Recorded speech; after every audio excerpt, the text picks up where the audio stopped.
Hey, how's it going, everyone? My name is Ryan with Iowa Classic Cars, and welcome back to the channel. Winter is finally here. It's 31 degrees outside today, so we are in the shop. But we are going to work on this 1949 Chevy two-door sedan with a 216 engine, 3-speed on the column, and see if it will run and drive again. So it is a balmy 31 degrees out today, and the shop is a balmy 45 degrees, so a little warmer in here. But before we start today, I want to give an update on this car, the 66 Buick Special. I rebuilt the carburetor today, which was my first full rebuild by myself. And I mean, luckily enough, it did work. However, the carburetor did backfire, and we had a pretty substantial fire. Thank God I had a fire extinguisher on the wall, but as you guys can see here, here's the remnants of all that powder.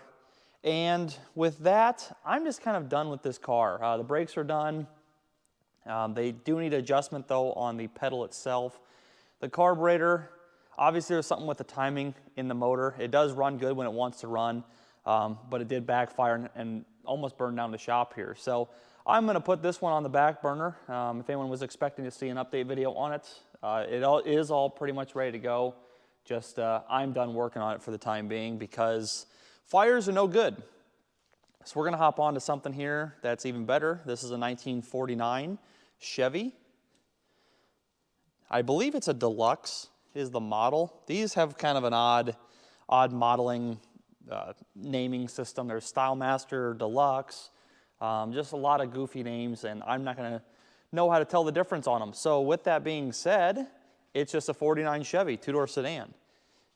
It does have the accessory front and rear grille guards and bumper guards. And from the research I found online, the first 235 in a passenger car was 1950. It seems like that the first year the 235 in general was back in 1941, but it was in the bigger trucks. So 41 through 49. And then in 1950, the 235 was introduced into the passenger cars. So this would be a 216. This car is already sold, just waiting on the title to come in. It does not have brakes. The brakes are on the floor or underneath the floor. Just a pretty standard 3-speed on the column. Fairly solid Nebraska car. Not a lot of rust in it, just a little bit in the floor there in the front. Very nice patina. It was a two-tone car originally, white with a blue top, or I believe it was a blue top. So supposedly this car does run. It does supposedly yard drive, but I'm not really sure. So the first thing I did without filming this was replace the negative cable. The one that was on it was totally corroded, and there was no way that the car ran as is with that cable. So got that changed out.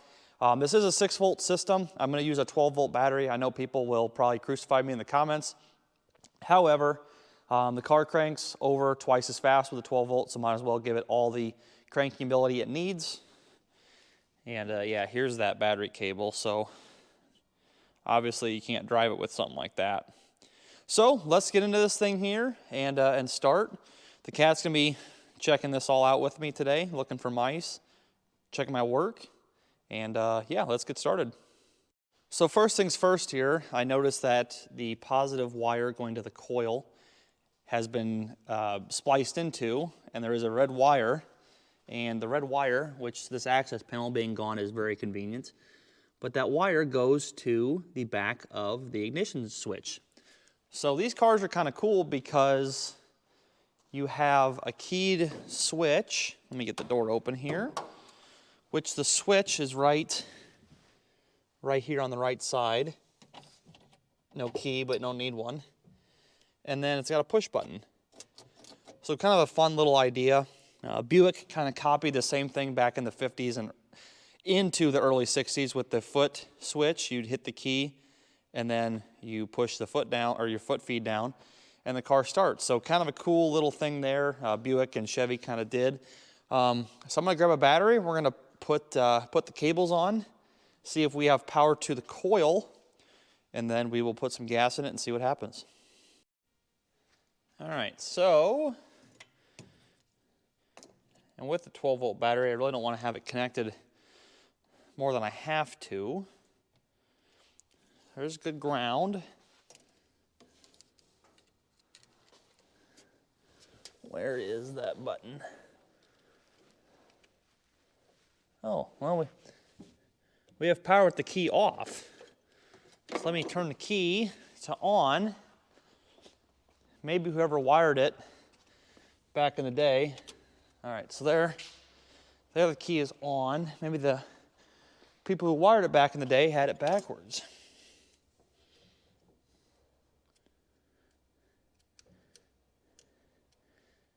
That is funny. Yeah, so it looks like, let's just confirm this. The key is in the off position. And yeah, we have power with the key off. So let's try to crank it.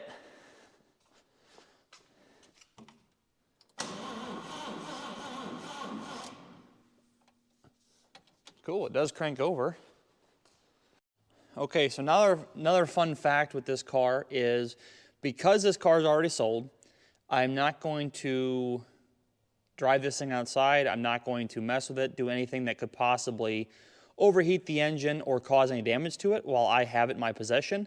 So with that being said, I'm going to dump some gas down the carburetor and into the vent here, see if we can get it to idle, if we can even get it to run. And then with that, if it does, I'm just going to kind of leave this car as is, because if I damage the engine in some way or whatnot, I don't want to, pretty much I don't want to lose a sale. So if the motor runs as is, great. But because, you know, the radiator is probably bad, the thermostat's probably bad. I mean, who knows? This car's been sitting a long time. It's 70 years old. I'm not going to put this thing in jeopardy. So let's get some gas here, see if it'll even fire, and then we'll go from there. I am also a little paranoid from today when the fire happened, so. All right, so not a good sign, but it's already leaking out the bottom of the carburetor. So we probably can't get it to run for a prolonged period of time, if at all. So I'm gonna turn the key to the on position, hit the button, and here we go.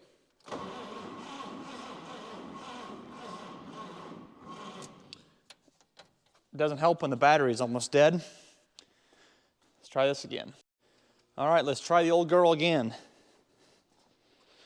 I'm gonna pump the gas here this time too. I don't want it to stick, which it is sticking, so here we go. Oh. Way too easy.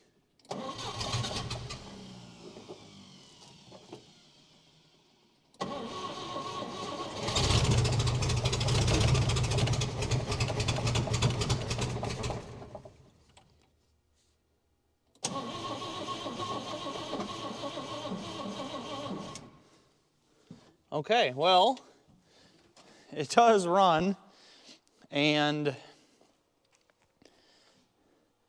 hello camera, hello YouTube world. And I don't know if you guys can see that or not from the angle where you guys were, but you can definitely tell. So right here I can see the transmission, and those motor mounts are no bueno. They are really bad. So it's probably a good idea we're not going to drive this thing today, because it definitely needs a set of motor mounts and probably a transmission mount before this thing is put back on the road.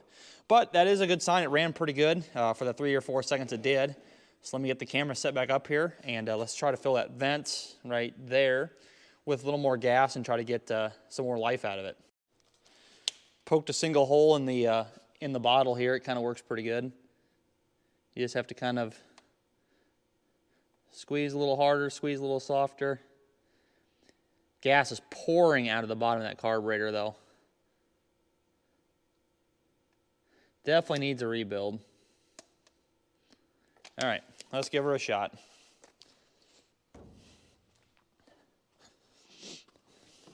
Oh. Key on, one pump.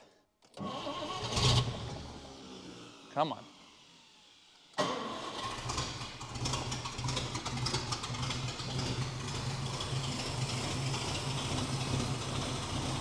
And it idles. Look at that.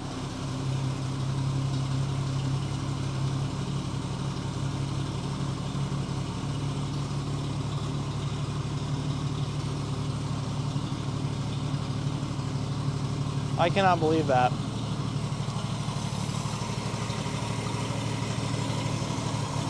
The fuel pump is working. There is fuel in the fuel pump.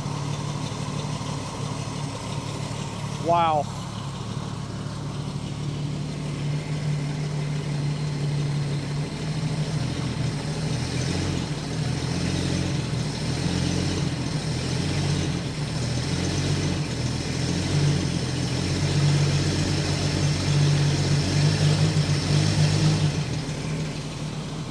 Maybe we should take it for a drive.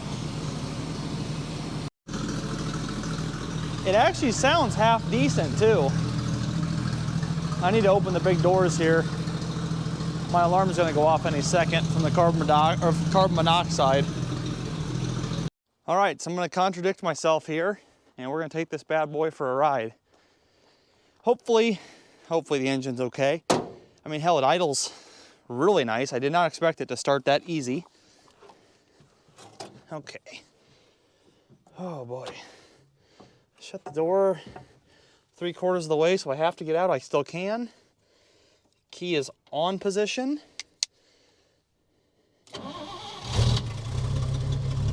That is way too easy. All right, clutch pedal in and first.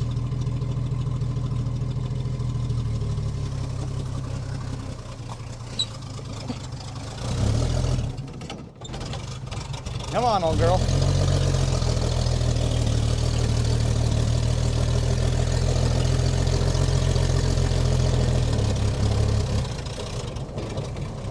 I don't think that's first. I think that's third. So, there, I think it's first. Yep, there's first.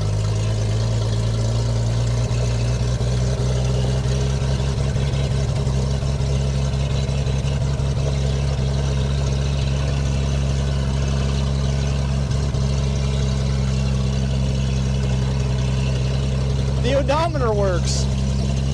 I cannot believe that. The frickin' odometer works. Oh, don't want to kill it. Don't want to kill it. Actually, I do want to kill it. That is pretty slick. How easy that is. And sure enough, it does yard drive. Oh, I'm stuck in the springs. God almighty. There we go. All right, let's get a different angle of it. You guys want to see the whole car drive? Let's see the whole car drive.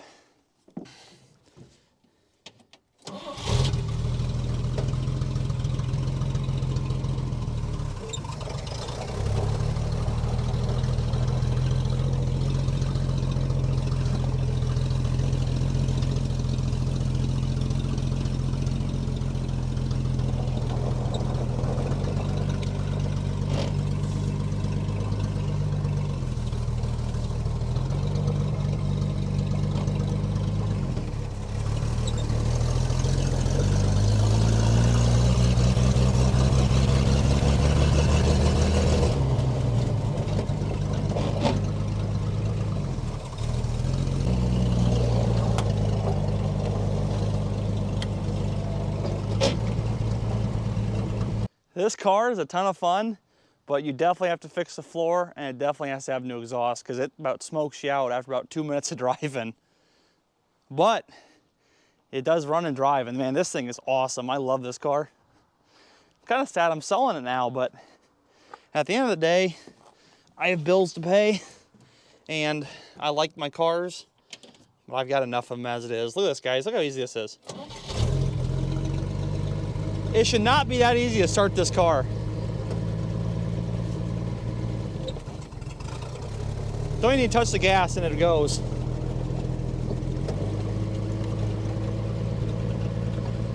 Reverse, same thing. I'm not even touching the gas.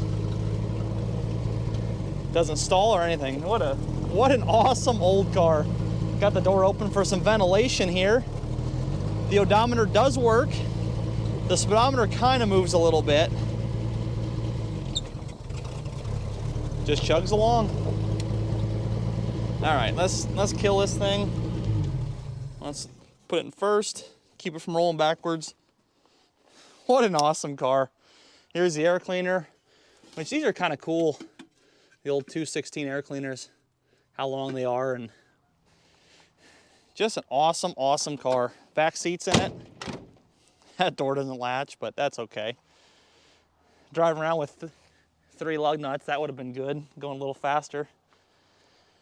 All right, guys, well, that's a quick one today. I wish every old car was this easy to get started again.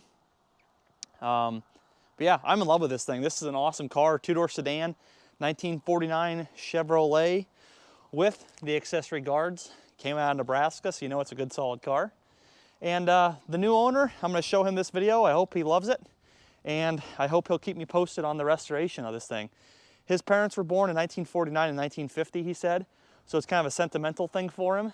He's already ordering stuff for it. So I'm looking forward to seeing what he does with it. All right, guys, if you enjoyed this quick video today, leave a thumbs up. Leave any comments, questions, concerns down below. What do you guys think about this car? Would you leave it as is? Would you restore it? Would you rat rod it? It's an awesome car. I love the patina. I would not restore this car. Maybe just redo the engine and the cooling system. Leave the body the way it is. Do the interior. But I know the patina thing is not for everyone, but it definitely is for me. So if you're brand new, make sure to subscribe. I'm always finding cool stuff like this, and you never know what I'm gonna drag in. But until next time, my name is Ryan with Iowa Classic Cars, and I'll catch you guys later.